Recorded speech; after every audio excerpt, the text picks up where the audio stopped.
नमस्कार, आप देख रहे हैं विटनेस न्यूज हरियाणा। एक बार फिर सवालों के घेरे में महेंद्रगढ़ केंद्रीय सहकारी बैंक अटेली शाखा।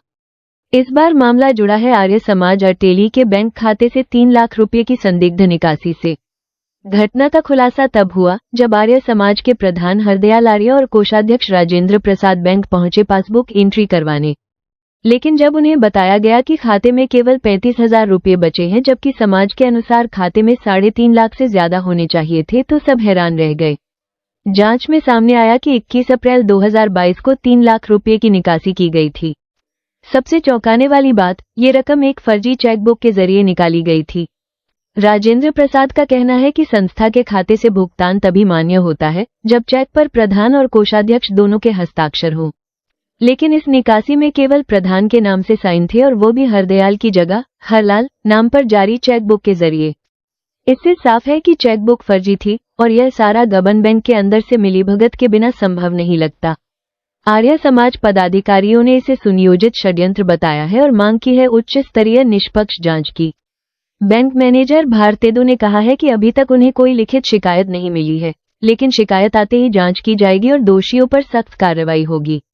गौरतलब है कि यह पहला मामला नहीं है। इसी शाखा में पहले भी 29 लाख रुपए के फ्रॉड का मामला सामने आ चुका है, जिसमें 2 कर्मचारी बर्खास्त और 1 को निलंबित किया गया था। आर्य समाज का कहना है कि शायद ये निकासी भी उसी समय की गई हो। जो आर्य समाज का जो अपना अकाउंट था जी, उसमें फ्रॉड हुआ है, किस प्रकार का फ्रॉड हुआ है?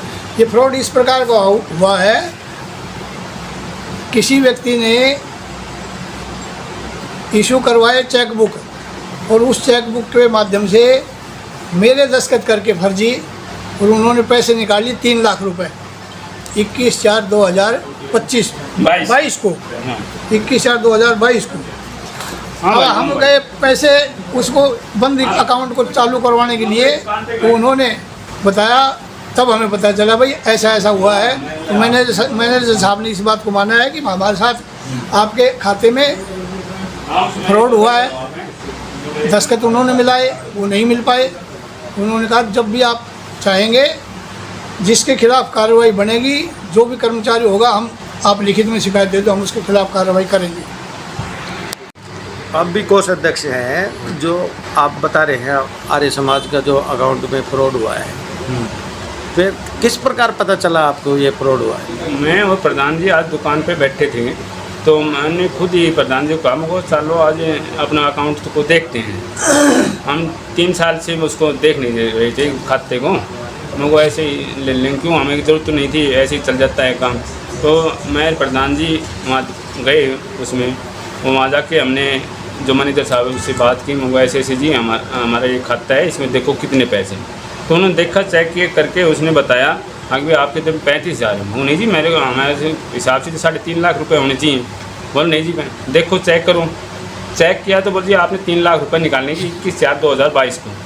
मुझे हमने निकाले नहीं, उस पर देखो। फिर उन्होंने वोचर चेक किया, वोचर लेके आए, तो वोचर में हमें मतलब 21,000 की ही एक चेक बुक इशू करवा रखी है, गलत नाम से, हरलाल के नाम से, जबकि हमारे प्रधान जी का हरदयाल नाम है, पर हरलाल के नाम से चेक बुक इशू कराई, और उस चेक बुक से 3 लाख रुपए इन्होंने निकाल लिए।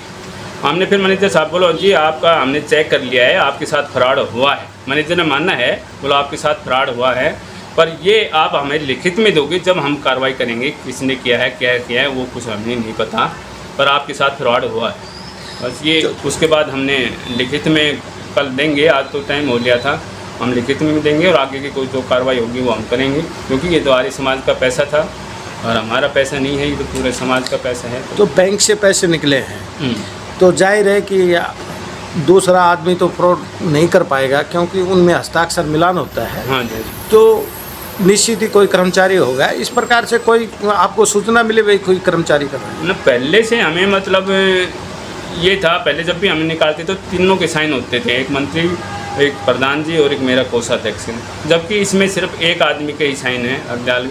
तो उन्होंने इसीलिए मान लिया था कि ये फ्रॉड है, पर इसमें बैंक का ही कोई कर्मचारी था उस टाइम। कौन था वो तो चेक करने के बाद ही पता चलेगा कौन है। तो आप क्या मांग करते हो? हम तो अपने पैसे और उसका ब्याज ये मांगेंगे, लेंगे बैंक से। इस पूरे घटनाक्रम ने बैंक की कार्यप्रणाली पर फिर से गंभीर सवाल खड़े कर दिए हैं। आप इस मामले पर क्या सोचते हैं? अपनी राय हमें कमेंट में ज़रूर बताएं। चैनल को सब्सक्राइब करें, शेयर करें और